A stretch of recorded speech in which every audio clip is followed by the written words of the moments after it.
So the first two, there we go. He did get one taker. The first couple of sessions I did, I was basically trying to set the table for my fellow speakers. Today I get to have my fun in this hour. And with what we've tried to build with establishing a firm chronology, and again, we didn't have time to go through it to such a depth where I could prove to you conclusively every little jot and tittle of it. Time didn't allow that, but the resources that I pointed to you can and I think should do that. So what we want to do in our time now is assuming that we've got the right dates, that 967 is the right date. Sorry, Dr. Merrill. 967 is the right date for the beginning of the building of the temple, the first temple, and then that takes us back in the 480th year before that. The Exodus happened, that's 1446. And if Exodus 12, 40, and 41, the textual variant there is correct that it's only in Egypt in that text, and so the sojourn of 430 years where they left after that to the very day, that backs us up from 1446 BC to 1876 BC. So if that basic chronological framework is correct, then the historical evidence should fit that. And at the end of the day, that's the litmus test. There are lots of views out there that don't have support from the material. How many people do you know who put on conferences,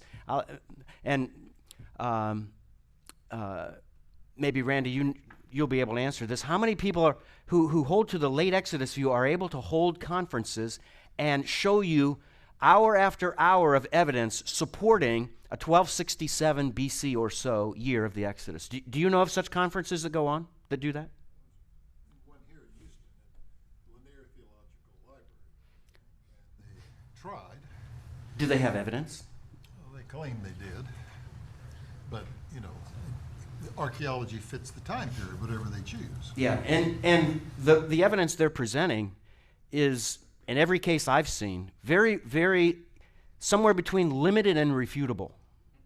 So, but the bottom line is, it doesn't fit their system. And again, as I said yesterday, if a 1267 or so BC Exodus is correct, then much of what I've written in my two books automatically has to be wrong. If not everything. It all has to be wrong. So you have to rationalize away the evidence that's there. And so far, nobody has published anything to refute the theses in my first two books. Nobody. Why? Where are they? They should be demonstrating that it's false. So what I want to do is highlight some of the evidence for you that verifies this. Historical evidence from Egyptology and the related fields. So, chronological framework for synchronizing Israelite and Egyptian history. So we're going to start with our chronological scheme. And remember, those are our two important numbers in yellow. 1446 BC is the Israelite exodus from Egypt. We talked about the exact date, and I said that it was the 24th of April, 1446, in the evening after sunset, when they participated in the first Passover event, and then the morning on that same day in the Hebrew calendar, the next morning on the 25th, and in our time frame, the Exodus took place.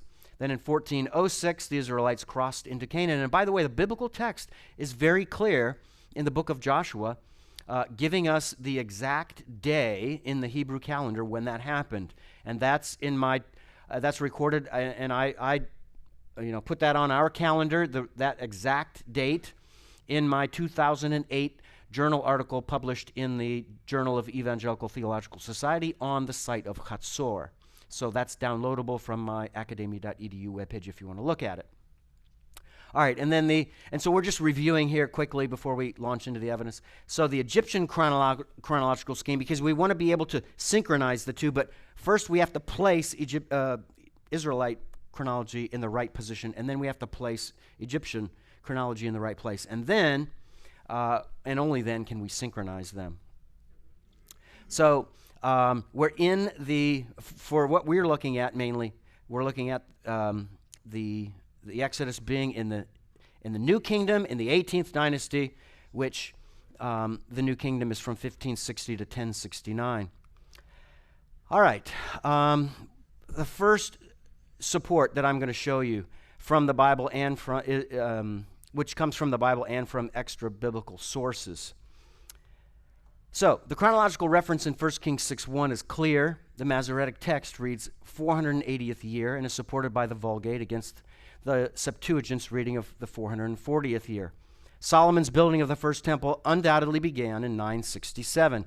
And the source there, again, if you want to confirm that 967 is the right year, is several of the journal articles written by Roger C. Young. Those are available on his academia.edu webpage and on his own personal website if you're interested. And, of course, in my book, in my newer book, the 2021 book, Origins of the Hebrews, I list that evidence there so you can see it there and get, the exact bibliographic and the page numbers. All right. Second, the Jubilee dates are precise only if the priests began counting years when the Israelites entered the land of Canaan in 1406 BC. The Talmud lists 17 cycles from Israel's entry into Canaan until the last recorded Jubilee in 574 BC. And of course, where are the Israelites in 574 BC? In Babylon. This is Babylonia. If using the Tishri calendar. A similar statement is found in chapter 11 of Seder Olam, an early rabbinical writing that predates the Talmud.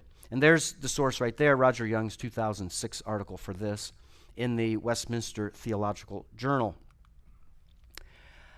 In Judges 11:26, Jephthah stated in a letter to the king of Ammon. So this is also, so we have evidence now from the book of Judges to confirm that a date of in or around, and for me it's in, 1446 BC is right for the Exodus, and 1406 BC is right for the beginning of Joshua's conquest.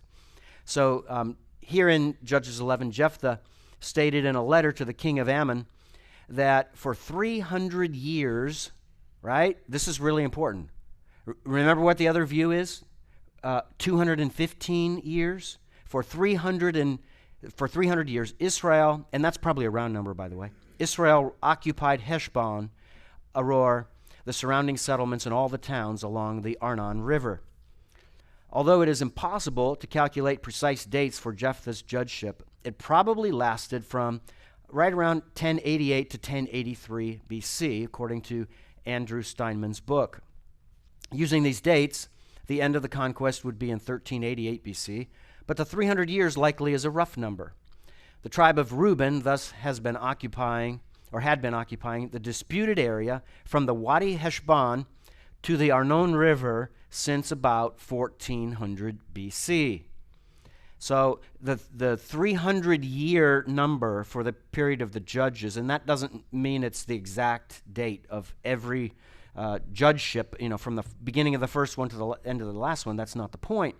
But it included at least a period of 300 years' time. This is very clear from the text, and this is the Hebrew text. So, even Jewish people can't get out of this if they don't have as much value for the New Testament. So you're stuck.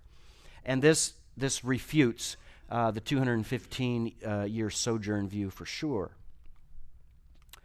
All right, second reason, Amenhotep II meets the Exodus Pharaoh's biographical requirements. And we're not going to go into great depth in all of these meeting of requirements, but this can be found in greater depth in my 2006 article on the Exodus Pharaoh and in my newer book also. So Amenhotep II meets the Exodus Pharaoh's biographical requirements, all the ones that must be true of him, that are quantifiable, that can be confirmed or disputed. He meets them.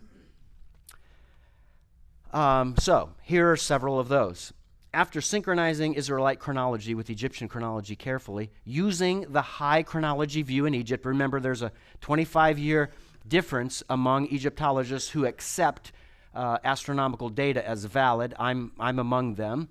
The high chronology view, and then 13 years later is the middle chronology view, and then 25 years after the high chronology view is the low chronology view. So wherever you fit in that, it's only 25 years difference. But high chronology view definitely seems to be the right view from all vantage points. Amenhotep II is the Egyptian king on the throne in 1446, and that's because he reigns from 1453 to 1416, according to the high chronology. So there it is.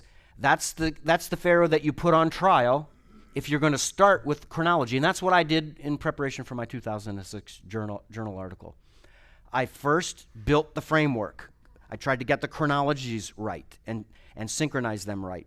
And so the first test case was, well, if Amenhotep II fits in that window, in that range of time, because the Exodus is within his reign, then now we can, throw the assault against him and see if he can hold up. All right, 2, Amenhotep II is not a firstborn son, and he did not die during the 10th plague. Whoever the correct candidate is for the Exodus pharaoh, he could not have died in that 10th plague. And so he could not also have been a firstborn son. If he were a firstborn son of his father, who was king before him, then he dies. So Amenhotep II doesn't die in it like other kings who took over as the firstborn son, taking over from their father. So this legitimizes him as a candidate for the Exodus pharaoh. His brother Amenemhat was and this is an official administrative title, the king's oldest son. That's what he was. This other son of Thutmose III. He was the king's eldest son. 3, Amenhotep II's eldest son, probably Prince Thutmose, never became king. Prince Amenhotep, who lived to year 30 to 35, that's of his father, Amenhotep II, and never was called the king's eldest son, died while heir to the throne. Amenhotep II's successor, Thutmose IV, clearly was not the king's eldest son. So, there we go. He passes this test also. So he remains a valid candidate for the Exodus pharaoh. 4, Amenhotep II is one of only 2 kings of dynasties 18 and 19, and I mentioned this yesterday actually, so this is review, to succeed a king who ruled for over 40 years. Moses fled from the Exodus pharaoh's predecessor, who sought to execute him for killing an Egyptian. And that's in Exodus 2:15. Departing from Egypt when, quote, he was fulfilling the age of 40, according to Acts 7:23. Only, quote, after 40 years had passed, did the death angel speak to Moses at the burning bush. And that's Acts 7:30, which is based on Exodus 3:2, which immediately follows the event that in the course of those many days, the king of Egypt died. That is the predecessor to the Exodus pharaoh. Thus, the king who preceded the Exodus pharaoh must have ruled beyond 40 years. This criterion is not met by the relatively modest reign of Seti I, who ruled from 1305 to 1290. That's approximately a 15-year reign. So if you want to be an advocate, you want to support Cecil B. DeMille to the umpteenth degree, and you want to say, yeah, the king had to be a Ramesses king. So Ramses II is our candidate because he fits. If you want to say that, then you are now violating the biographical requirement that we just looked at, number 4 here. You can't reign 15 years as the predecessor to the Exodus pharaoh, or that candidate is out.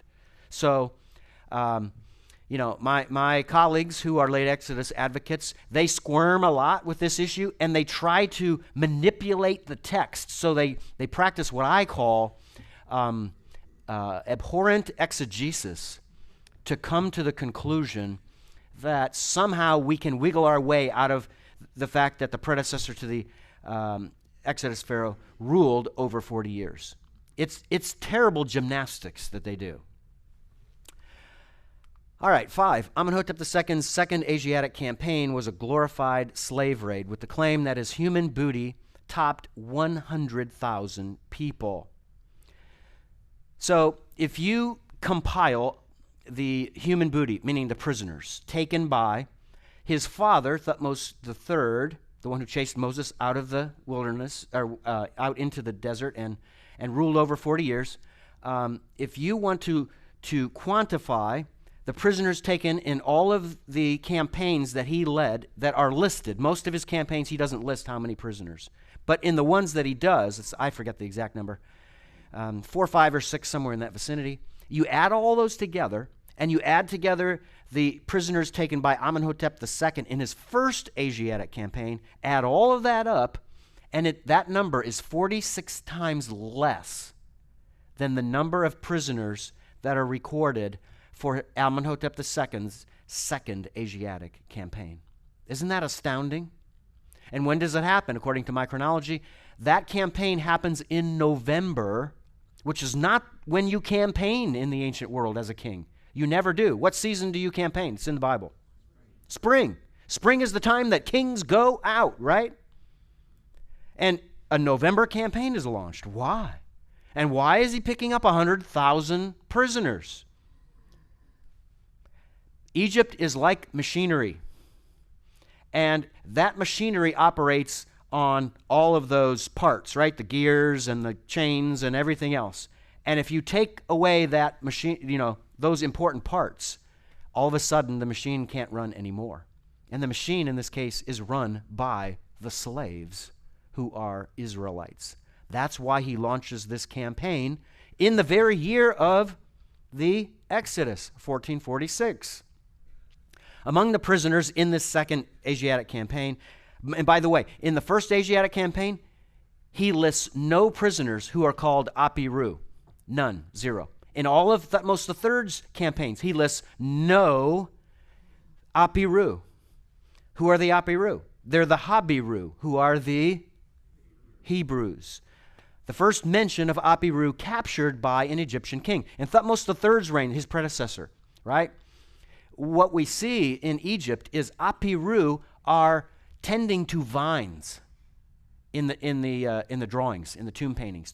They're tending to vines, and that's where the word Apiru is used. So they're in Egypt, not out of Egypt, during the reign of the predecessor of Thutmose III. Does that make sense? But now they're being captured. How can they be captured if they're in Egypt? So other views of the Exodus and its date are left wanting with this problem. In Thutmose III's reign, Apiru, there it is, were depicted working as vine dressers. The Apiru Habiru are none other than the Hebrews. And by the way, I don't know if you ever noticed this or not, but in Moses' first description of Abram, he calls him the Hebrew. Did you ever notice that? Which means Abraham is not the first Hebrew, Isaac is not the first Hebrew, Jacob is not the first Hebrew, Joseph or all of his brothers, they're not the first Hebrews, and the sons of Israel, or the grandsons and great-grandsons, they're not the first Hebrews. Somebody before Abram is a Hebrew. So he comes from the Hebrew family. Who is the Hebrew family? In Mesopotamia and Akkadian, the Habiru. Do you see how that fits? Okay, Avaris, biblical Ramses, where Jacob settled, was abandoned during Amenhotep II's reign. So for all the gory details, you can see this in the article I published in 2013. And yes, it's packed with details, but really, I think, powerful and persuasive evidence to show that the abandonment of the site of Avaris takes place not before the reign of Amenhotep II, not after his reign, not at the end of his reign, but during his reign. Why would it be abandoned? Because Avaris, folks, was the headquarters for his army and his navy. That's why. It was the city from which his armies were launched. But what happened to his armies in April of 1446? They went swimming and never came out of the pool. So it all makes sense if these are Hebrews. So this was at the height of Egypt's imperial power. This makes sense if their military base of operations was depleted of its army when they drowned in the Sea of Reeds in 1446 BC. Third reason. So we're basically done with Amenhotep II, or showing why his reign reflects that he can be or should be viewed as the Exodus pharaoh. So the site of Avaris provides evidence of Israelite presence in the 18th dynasty. And by the way, folks, I'm not even giving you all of the evidence that exists that's from the 12th dynasty, right, Dr. Milstead? Which is very extensive in its scope. So, we'll start with the biblical text.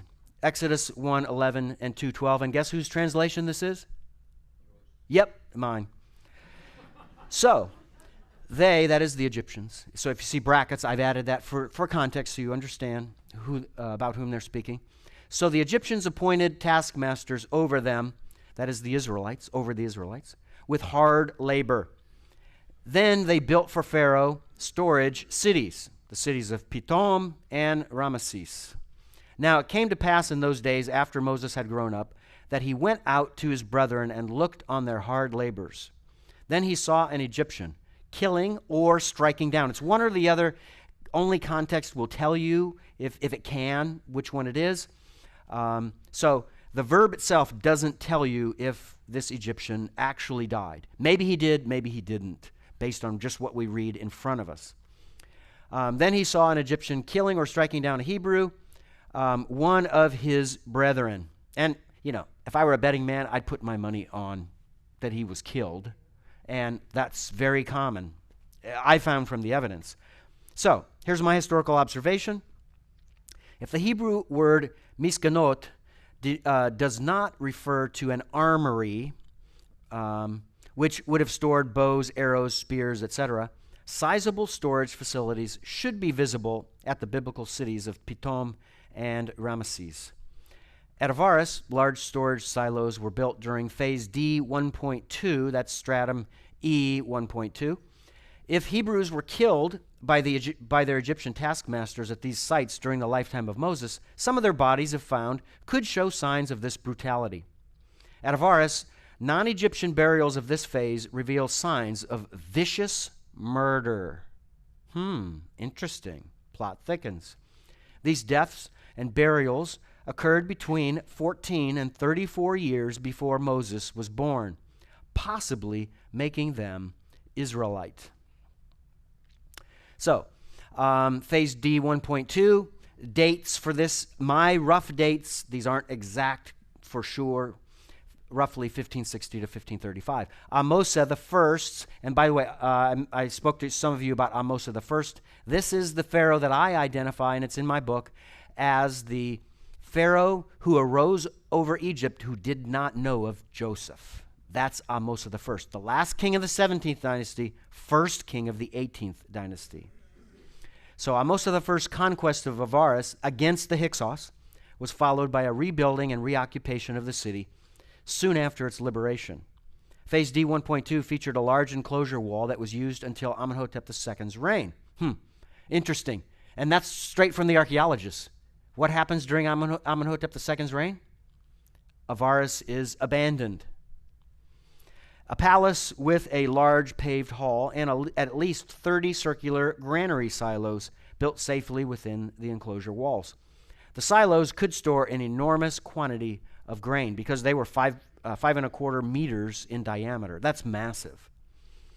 In area H3, a foundational deposit and an execration pit were found between the Hyksos palatial compound, which is below, and a huge, newly constructed Egyptian storage complex that is above, that was used during phase D1. The foundational deposit, a ritualistic pit placed beneath or alongside the foundation of a building to dedicate a structure, included a ring-based bowl, a model hoe, and 2 sieves. That's all pretty academic, right? The execration pit also contained 3 male human skulls and 3 right hands. Egyptians loved to collect hands of dead people, especially the ones they kill. One of the skulls had a hole on its right side. How do you get a hole in a skull? It's not your average everyday situation. Most people aren't buried with holes in their skull, probably resulting from a violently piercing blow that damaged the right temple. Datable potsherds accompanied the remains. Well, Moses was born in 1526 BC, if you remember. The most distinctive feature of phase D 1.1, which dates, and again, my rough dates, between 1535 and 1506. So obviously, if Moses is born in 1526, he fits in this time frame, right? So the most distinctive feature of this phase at Avaris is pit graves without any offerings, consisting of single or multiple burials of people lying, and get this, face down. Newsflash, the Egyptians didn't bury their people face down. On their chests or in a haphazard position. Hodgepodge. The majority of these burials occurred in a special complex, but almost all contained the remains of, and get this, young men, males and young, approximately 18 to 25 years of age, with some having been executed ritually. Who would have been the best builders for the Pharaoh during the time the Israelites were building? Young men. I mean, they've got the strength. I mean, if somebody takes me out as a slave and has me build things, I'm telling you what, I'd probably, at my age, I'm almost 60, I'd be, because of all the problems in the joints, it would be so slow that probably I would be lashed to death.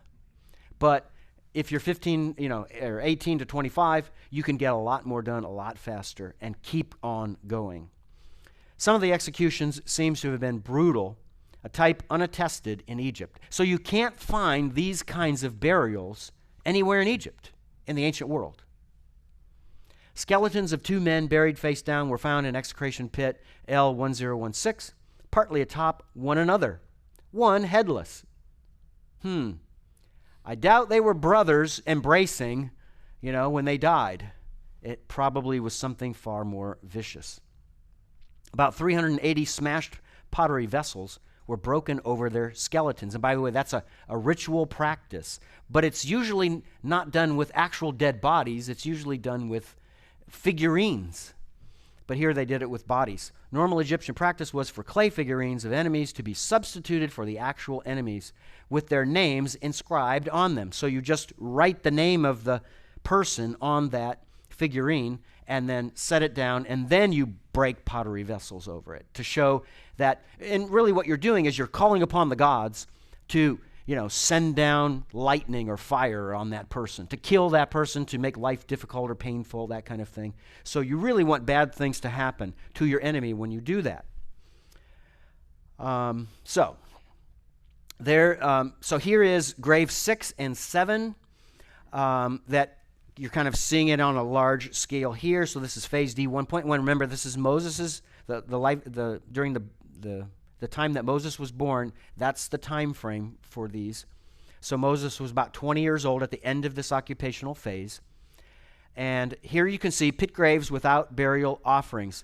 So you see the lack of feet here. You see the lack of a leg bone here. And that's the tibia, right? That's the tibia bone.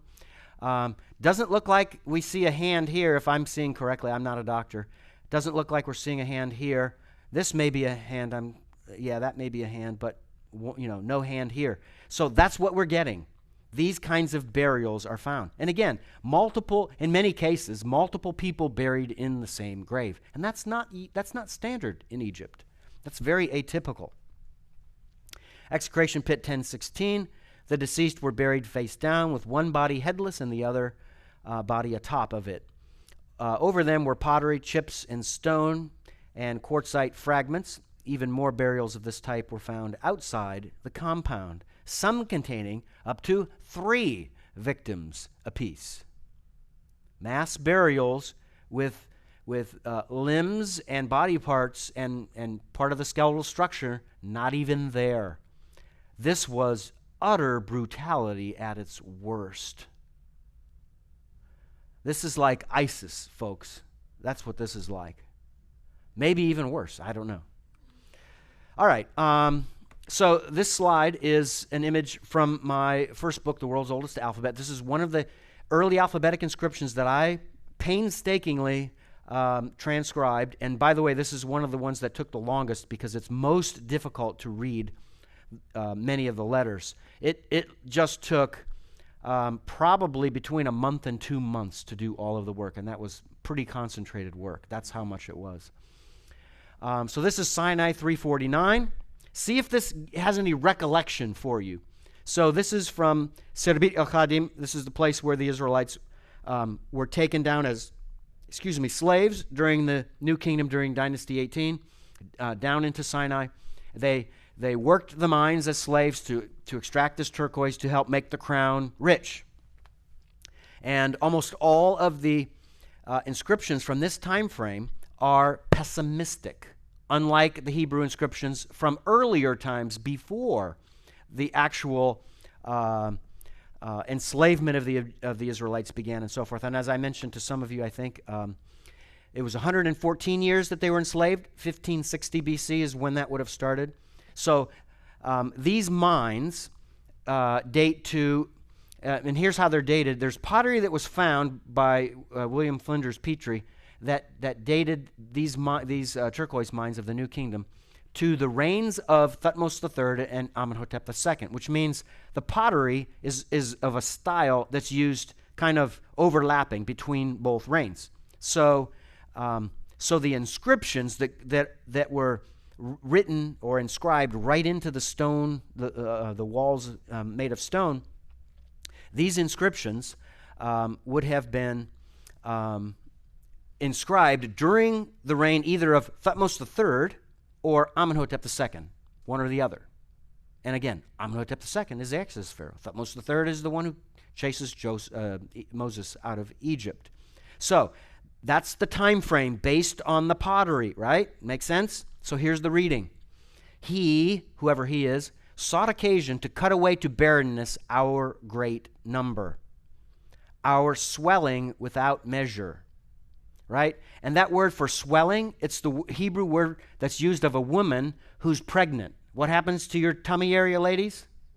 Swells a lot. Thankfully, I will never know throughout eternity what that's like. But you do.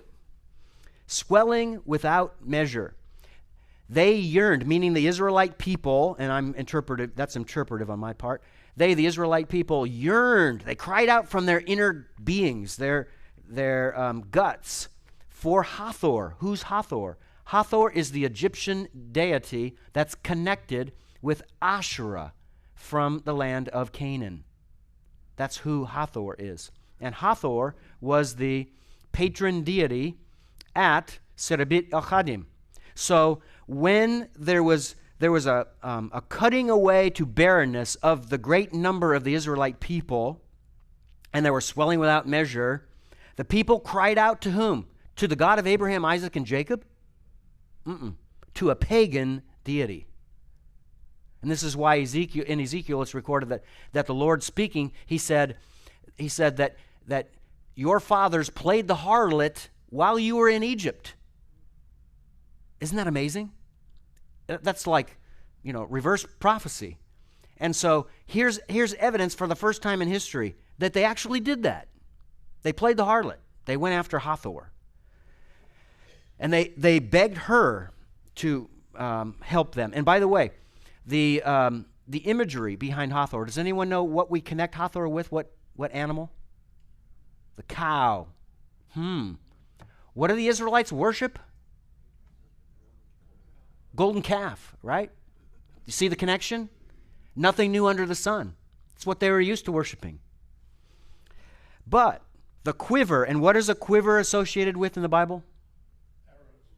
Arrows, but children also, yes. But the quiver of our brothers was thoroughly despised, meaning the king and the Egyptians despised seeing us grow in number through bearing children. They despised that altogether. So he, whoever he is, performed terror against their quiver and brought about a cry of wailing. Does this remind you of anything? Does it ring any bells? What event? The slaying of the male children at the birth time of Moses. And this is probably composed between roughly 1480 and, 1447 or something BC, in that neighborhood. And so at that point, they were looking back to the time when that slaying took place, which, remember, Moses was born in 1526. So it's only a matter of, whatever it is, 3 or 4 decades 5 decades at the most, whatever. So they have not forgotten that decades later. They did not forget it. And they're even recounting it here permanently on stone for anyone who would read it in the future. And who would have believed that God would call me to be the one to discover the meaning that's on this inscription? So powerful. Workshop 1. In Workshop 1, so we're back to Avaris, Bitok's team found 2 lumps of arrowheads with a total of over 140 bronze arrowheads of Aegean style. These arrows demonstrate that the workshops were used for the production of weapons for military purposes and explain the pumice, which was used in antiquity as an abrasive for polishing bronze. So in these workshops they found, and these were converted buildings. They were converted during the militaristic campaigning of Thutmose III. They were converted from storage facilities into munitions dumps and workshops to make weapons for warfare. So here is a clump of arrowheads from Workshop 1. They were all just kind of, I don't know what the right word is, verb, smelted together or whatever, corroded together. And then once they're cleaned, these are the arrowheads, and you can see that these are, in this case, bronze arrowheads from Workshop 1. All right, let's go back to the biblical text. New idea, new thought here, something different to look at, different evidence. So this is from Exodus 11:7, 12:3, 12:5, and 12:29, kind of compiled together, my translation.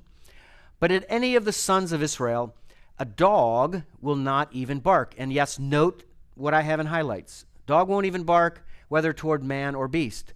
On the 10th of this month, each man must take a lamb for themselves according to their father's households. A lamb or sheep for each household. And by the way, what are we talking about here? What's coming up? First Passover. Your lamb must be an unblemished male in its first year of age. You may take it from the sheep or from the goats. Now it came about at midnight that he who is the covenant name of God, which is what it means, the one who goes on existing, struck all the firstborn in the land of Egypt, from the firstborn of Pharaoh who sat on his throne to the firstborn of the captive who was in the dungeon, and all the firstborn of cattle. So, what are our animals here? Dog, sheep, goats, and cattle, right? Those 4. Am I wrong? I mean, you can call my translation faulty, but no. A large number of animal burials was found in the palatial precinct. What is a palatial precinct? It's where the palace, or palaces in this case, were located. And think about this. What are animal burials doing in the palatial district? That's where the wealthy go. That's where the royals go. That's where the aristocrats go, or the visiting emissaries from other countries. But we have animal burials in the palatial district? Something's really weird. Though the timing of the burials is disputable, Bitok variously dated the burials to the barren phase, or the first phase of construction of the late 18th dynasty fortress. And by the way, the barren phase is the period he thinks that the abandonment of Avaris takes place right after the reign of Amenhotep II, and so he's attributing the burial of these animals to the barren phase. But think about it, folks. If it's a barren phase, who's there to bury animals? If it's a barren phase, what does barren mean? Nobody's home. That's a head scratcher. Manfred Bitok, he's a great archaeologist, but what is he saying?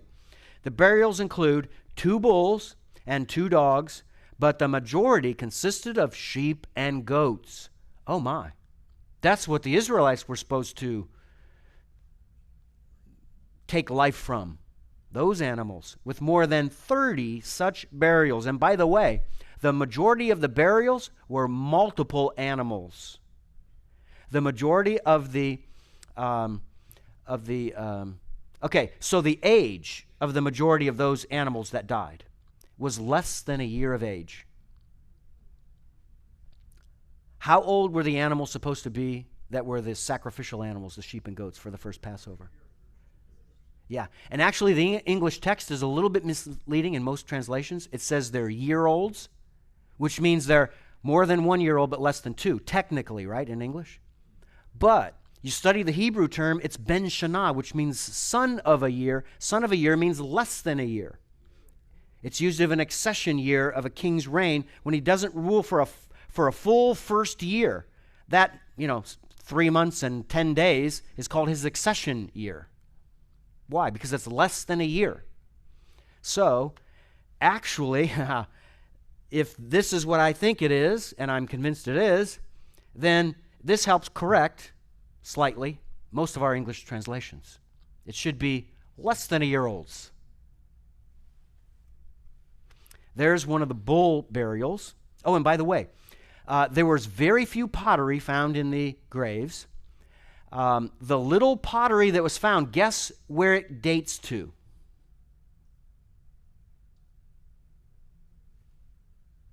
Guess? Pottery that is used during the reigns of Thutmose III and Amenhotep II.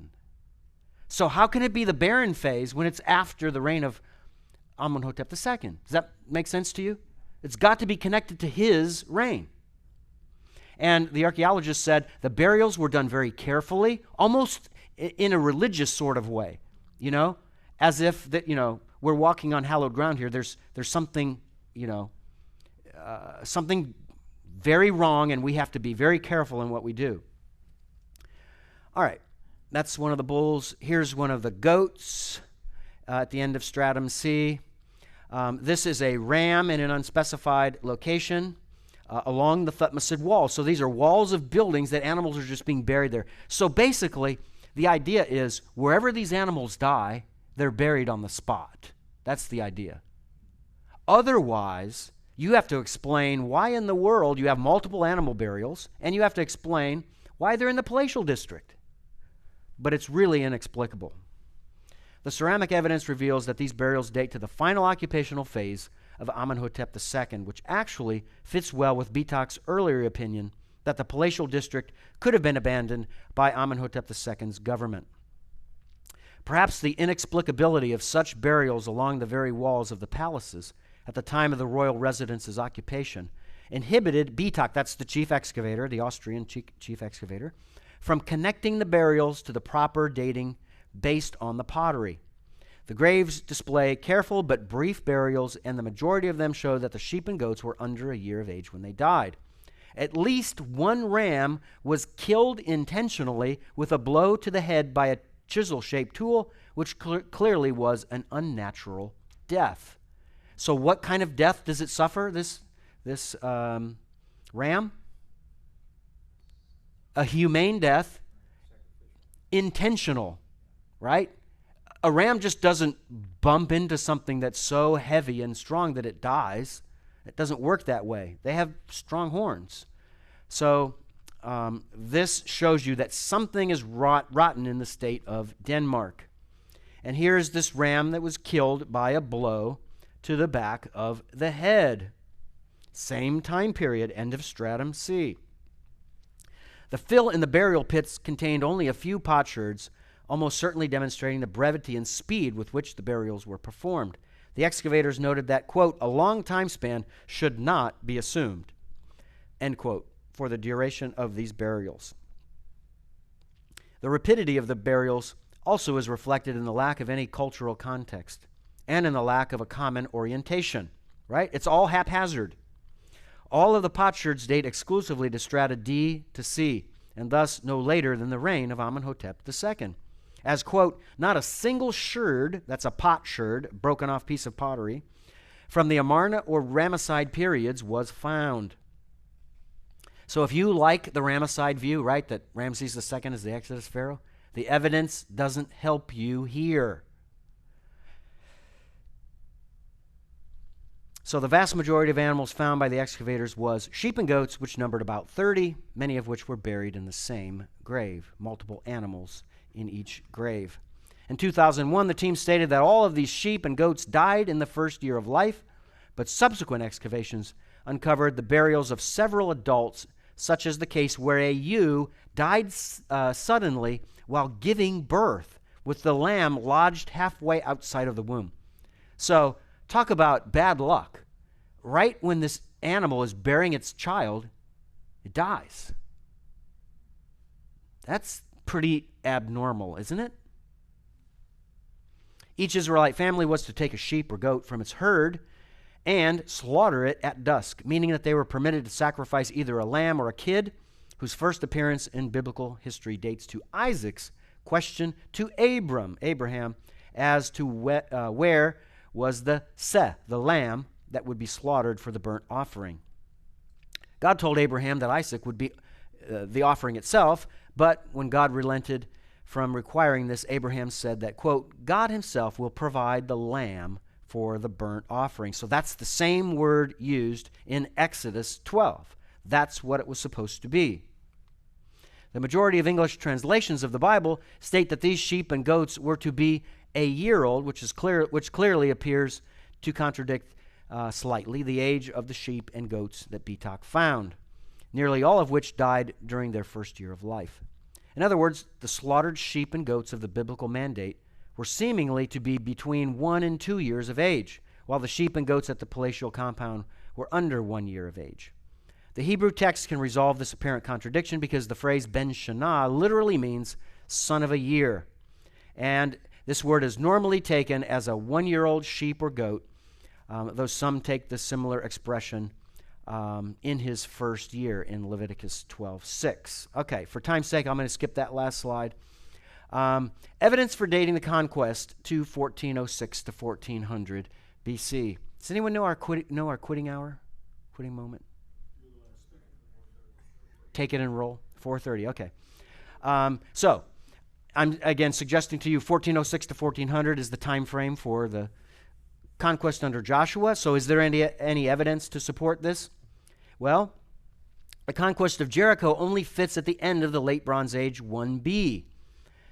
And so this is under the reasons for dating the conquest to this time frame. Where's Jericho located? This is an east-oriented map, meaning east is above, north is to the left, south is to the right, west is below. So there's Jericho where that arrow is pointing. It's right above the Dead Sea. And the Israelites, of course, Moses, well, let's see if I can pop on the old, there it is, laser pointer. So here's Mount Nebo right here. So that's where Moses waved to all the people in Canaan before he died. Couldn't go in. So the people probably went along either this road or one close by it, crossed through the Jordan Rift, and there they ended up at Jericho, where they had their first encounter with enemies that needed to be vanquished. All right, so here's the Dead Sea, and it's almost invisible to you. It's more whitish than bluish, and that's because there's this white haze that's constantly rising up from the Dead Sea. And so where's Jericho? Jericho is located here. So this is part of the Transjordanian Plateau to the east, and this is the beginning of the Judean hills that kind of dump into the Jordan Rift Valley. So Tel Jericho, Old Testament Jericho if you like, is located right there where the arrow points. And here is a kind of a blow-up now of it. You can see that it's not that big. If buildings are this big, right, that is as impressive as Old Testament Jericho was. It wasn't any bigger. So if you thought it was this mega city, well, welcome to disappointment. This is a plan of the city of Jericho showing you this is the Middle Bronze Age revetment wall that was used during the late Bronze Age that encircled the city. This is the Neolithic Tower. If you go and visit the site, everybody want you to see this Neolithic tower, and you have to look way down below ground level on top of the tell to see it. And excavations were done here and so forth. This was the wall around Jericho earlier in its history during the early Bronze Age, which, for context, Abram lived, I'm convinced, in the right toward the end of the early Bronze Age 4. All right, here's that revetment wall. This is that stone wall that rises up from the ground at Jericho. That's the Middle Bronze Age wall that's used into the Late Bronze Age. This is a drawing reconstructing the lower city wall. So there were two city walls officially. There's the lower city wall and the upper city wall. Both of them were made of red mud brick. Now, where were they placed? Well, the lower one, was placed very strategically. Remember that revetment wall we saw that's made of stone? It rises up. Roughly, this is the ground level. I think they're depicting in this as of the time that it was excavated. All of this was excavated. That's where you would stand. So you could dig down and find revetment wall in a foundational sense. And above, at the top of this wall, was this tall red mud brick wall. So it was a double line of defense, if you will. It was all the trickier to get into Jericho. How do you penetrate a tall stone wall and then a tall mud brick wall right atop it? Good luck, because what's going to happen with the people who are standing on top of it from above? They're going to fire their arrows and drop their rocks and whatever on you and make life difficult. So there was an area between the lower city gate and the upper city gate. And it doesn't really depict it here, but there's a whole occupational area of the site that's, beyond to our right of that upper city wall. So where would you want to live if you were going to live at the site? Yeah, the upper city, above the upper city wall. So probably this area was what? The lower rent district, right? The other side of the tracks. Well, when they excavated all of this and found this right here, remember our old friend, the revetment wall that existed into the Late Bronze Age, which Joshua's destruction, according to, I think, proper biblical chronology, dates it to the end of Late Bronze Age 1. So that revetment wall is here. Well, look in this purple area, shaded in purple. You know what that is? It says fallen, I don't have my reading glasses on it, fallen red bricks, I believe. Fallen red bricks right there. That's what Kathleen Kenyon found when she came and excavated this area. Where does fallen red brick come from? The wall above.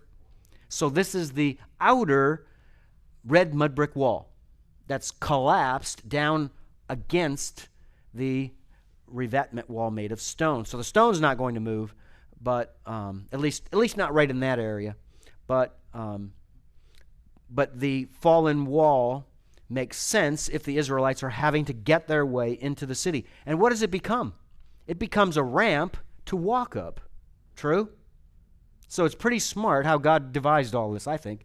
And I'm convinced, like many are, and can't guarantee, it's just an opinion, I'm convinced it was an earthquake that God used. At the moment that the marching was done and the trump sounded, God sent the earthquake. Now, technically, that's not a miracle. Technically. A miracle is a suspension of a or the natural laws, right? There's no suspension of the natural laws if it's an earthquake. But, buddy, I tell you, that was one timely earthquake, wasn't it? That on the dot, clock struck, God sent it. Again. How about the walls falling out? Yeah, and Bryant Wood likes to point out, he's my archaeology mentor, and same for, I'm guessing Henry Smith would say the same thing. He likes to point out that the fact that the wall fell outward suggests that it was some kind of event that it was either gravity-induced or the people from the inside were breaking their own wall and pushing it outside, right? But when you attack a city, where does the wall go, conceivably? Inward. So that could suggest to us a connection that this reflects, God's working behind it to cause the walls to follow gravity and fall downward in front of the revetment wall. More revetment wall and more red mud brick wall right here. That's what we have. This area and this area is red mud brick wall. So this used to be bricks, right? They used to be real legitimate bricks that all tumbled down at the right time. So you're looking at what, my view, again, you can disagree, you're looking at debris that was the very walls that the Israelites watched tumble when God did what he did, sending an earthquake or whatever he did to bring them down. This is an artist's reconstruction showing you that there were houses between, so there was a lower rent district, wasn't there? Below that upper city wall and above the outer city wall, this inner city wall. So, and it also depicts, there's a window in the house. And that fits the archaeology, by the way. Let's see, do I have that slide? Oh, I don't know if I have it. Well, maybe I forgot that slide, but in another slide, it will show you that when the earlier excavators were there, and this is before Kenyon and Garstang, so Kenyon was in the 50s, and Garstang, an American who believed in the Bible, by the way, Kenyon didn't. He excavated in the 1930s. Before his time, there was a team of, I think it was Austrians and Germans.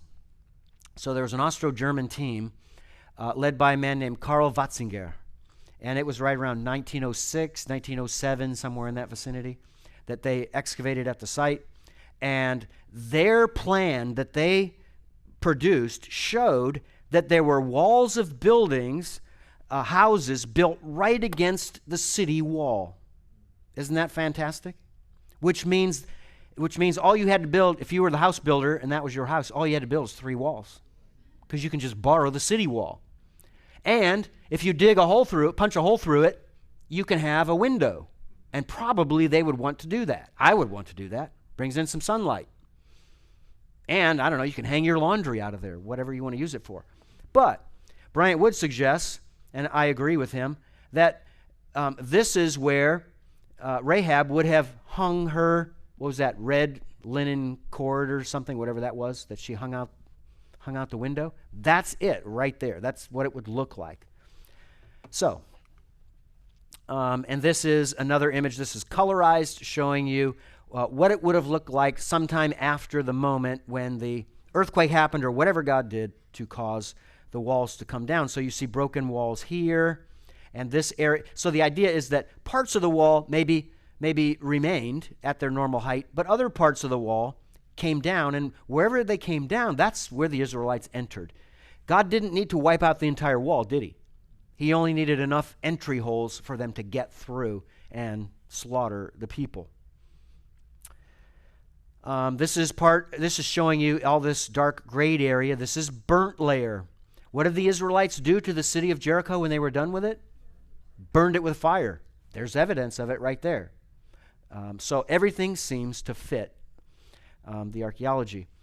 From Joshua 6:18 it says this, "Now as for you, keep away from the banned objects, lest you covet the banned objects, and take something from the banned objects, and turn the camp of Israel into a banned object itself." Right? Isn't that amazing imagery? Powerful. And cut it off. What were the Israelites supposed to take from Jericho? That's a question. Anybody? Nothing for themselves,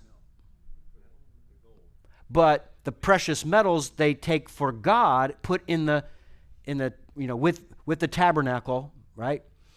With wherever the supply area was for the things that belonged to God, the utensils that belonged to God. That's the only thing they could take, and it belonged to God, not them. So why were the people banned from having Jericho's spoils? And that's another valid question. Why? Why are they banned from taking the spoils? First fruits. What does God want from us to show that we have faith? Right? If I go and teach an intensive class at some school and they pay me, I don't know how much they'd pay me, but $2,000 or $1,000 or whatever they pay me, what does God want from that? The first fruits. He doesn't want me to wait until I've eaten all my meals that month, and then at the end, when it's convenient and I know I've been taken care of and my family's been taken care of, then I give to God. No, we give him the first fruits. So God wanted to visualize that in Canaan with the cities. Isn't that amazing? That's why he did this. So, what did Garstang find? Again, the American excavator in the 1930s who believed in the Bible. I guess, God is the God of the living, right? So he's still alive. He believes in God. Garstang found these storage jars charred in the fire set by the Israelites to destroy Jericho. And how were they looking? Still full of grain. Wow. What ancient people, folks, what ancient people is so stupid that they would leave jars full of grain and not take it and eat it?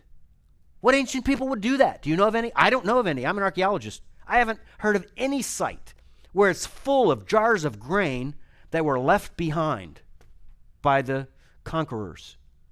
You don't do that. But if you're Israelites and God tells you don't take the food and the grain and other things, then you don't take it. And here's a blown up image of one of these pots. You're looking right at the charred remains, albeit through a black and white photo, I know, but still, it's an amazing image of the charred remains in a storage jar that was found by, in this case, Kathleen Kenyon. So Garstang in his excavation found some.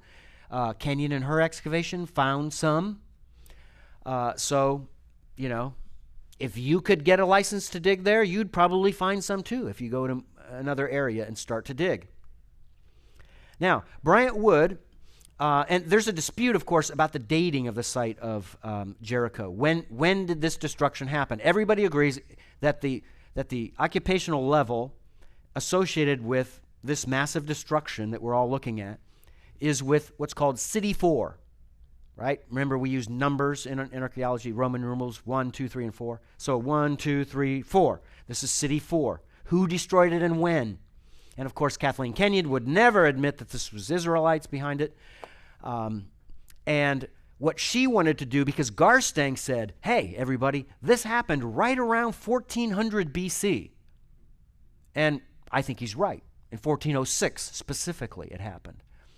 So Kathleen Kenyon hears this, you know, she knows the story. She's read Garstang's work. She sees the, you know, his publications and what he's said in conferences and speaking engagements, and she wants to prove that wrong. So what does she do? She tries to prove from the pottery and from carbon-14 evidence that the site was destroyed earlier. And there's a lot I could say about that. There's a lot of complicated data. But the bottom line is she's dead wrong. And part of that is proven by Bryant Wood's study of the pottery that's associated with it, which, by the way, he published several articles in 1990, I think it was, on this. And he's about to come out with a volume of the excavation report for the site of Khirbet el Makatir, which he's convinced is biblical eye. And he's going to relate the pottery from there with the pottery from Jericho. So you're going to see an updated version of all of his work connecting this pottery to show you that Jericho is contemporaneous, its destruction is contemporaneous with the destruction of Khirbet el Makatir. So this, he concluded, is, well, it's Garstang's pottery. It's some of the pottery that Garstang found there, but he's convinced that based on proper dating methods of the ceramics, this is locally made pottery. It's imitation ware imitating foreign pottery, Mycenaean pottery. So it's decorated with red and black geometric patterns, and it was in use only in the 15th century BC, according to Bryant Wood. Then there's the area of my concentration, which is the Egyptian evidence. The first minor of my PhD from the University of Toronto is Egyptian language. I took 3 years of Middle and Late Egyptian. That's hieroglyphics, 2 of the forms of hieroglyphics. And these are what we call renal scarabs, scarabs that display the cartouche of a certain king who reigned in Egypt. And that helps us date, in many cases, if we've got the right dynasties that give us this potential, to date very specifically the time frame for them. So in the excavations in Tomb 5 and in Tomb 4, here's what Garstang found.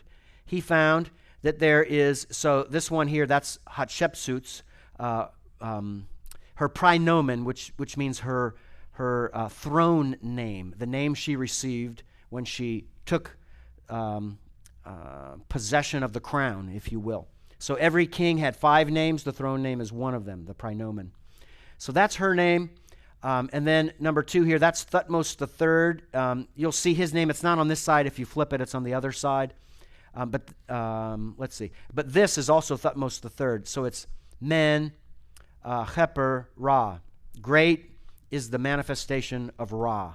And Ra is one of the Egyptian gods connected to the sun disk. And so this hieroglyph right here is the sun disk that you see. So Men, Heper, Ra, that's Thutmose III. That's his praenomen. And then in Tomb 4, this is really great. I love this. And I guess we're going to probably close with this and see if you have questions. So from Tomb 4 is this scarab, and this is the one I love the most. You see that cartouche right there? That's that royal name. That is Amenhotep III. Guess when he ruled from? 1407 to 1370 BC. When was this city destroyed according to biblical chronology? 1406. This almost doesn't make it. True? Let's say it was destroyed in 1408. Should we see a scarab in a tomb of Amenhotep III if his reign? I'm sorry. Wait a minute. Is that what I want to do for my analogy here?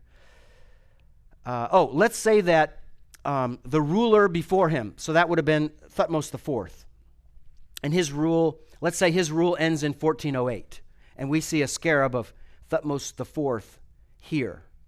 Does that work? Doesn't work. Oh, wait a minute. No, it can't be. I had it right in the first time, didn't I? So, if Amenhotep III here it is. If Amenhotep III rules from 1405 to 1370, should we expect a royal scarab from his reign in one of the tombs where the people were buried? No, we shouldn't. But since it's 1407, there's a 1-year window that it works. So whoever died, and this scarab was put there in the tomb, and it was sealed, whoever died had to die while he was on the throne. And there's only 1 year he was on the throne before the city is destroyed. And then, is Jericho reoccupied anytime soon after the destruction under Joshua? No. Hundreds of years it's not occupied, except for Eglon's palace, but that's not a full occupation.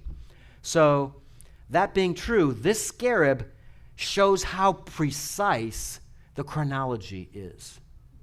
If it's a couple years off of this, that's it. Doesn't work. But it fits perfectly. All right. So we'll stop right there. Any questions that you have for me? Do we have? Here we go. It's live. It's not Memorex. Yeah, of course you have one or two.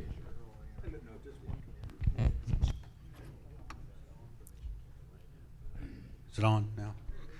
So you may have mentioned this, but I seem to recall reading too that when Amenhotep, after that period, Egyptian history, didn't Egypt enter an intermediate period or a dark age as well? Not right after, no. It was a while, but... And late Exodus advocates won't tell you this, probably either because they haven't studied it carefully enough, or because they want to hide it from their, because it incriminates their view. But it experienced a decline unlike it ever had before. Well, I should say this. Egypt was at its height ever in its history, from the dawn of time until our day today, during the reigns of Thutmose III and Amenhotep II, because Thutmose III launched campaigns that went all the way to the Euphrates River, and no Egyptian king had ever done anything like that before. So they were powerful. And all of that went away in year 7 of Amenhotep II, the year of the Exodus. And before that moment, 1446, in April, the powerful kings of the 18th dynasty, they refused to participate in political marriages. Why? Because they were the number one superpower. There was another superpower. They had an enemy. It's called Mitanni. They're around the Khabur Triangle, the Khabur River region. and they were a competitor, but Egypt was greater. And the way you can verify that is the fact that when Mitanni tried to have political marriages to make, good relations, the Egyptians refused. We don't need to do that. But either late in the reign of Amenhotep II or early in the reign of Thutmose IV, one or the other, if not both, of course, we have Egypt participating in political marriages. That's one. Two, Thutmose III launched 17 campaigns into Asia, and he either went further each time or he consolidated his territory. So it was punitive. And then Amenhotep II, his first campaign, he went all the way up to the buffer zone between Egypt's territory and Mitanni's territory. But in his second campaign, he only went into about northern southern Canaan. Does that work? Around the Sea of Galilee or so. And remember, what did he do on that campaign? Anybody remember his second military campaign? Captured 100,000 slaves, according to him. Right? 100,000 slaves. That's a rough number. That's unprecedented. So, and then after that, he launched no more Asiatic campaigns. None. Isn't that amazing? Why? What happened to Egypt? No army. And what's said in the book of Joshua about Hatzor?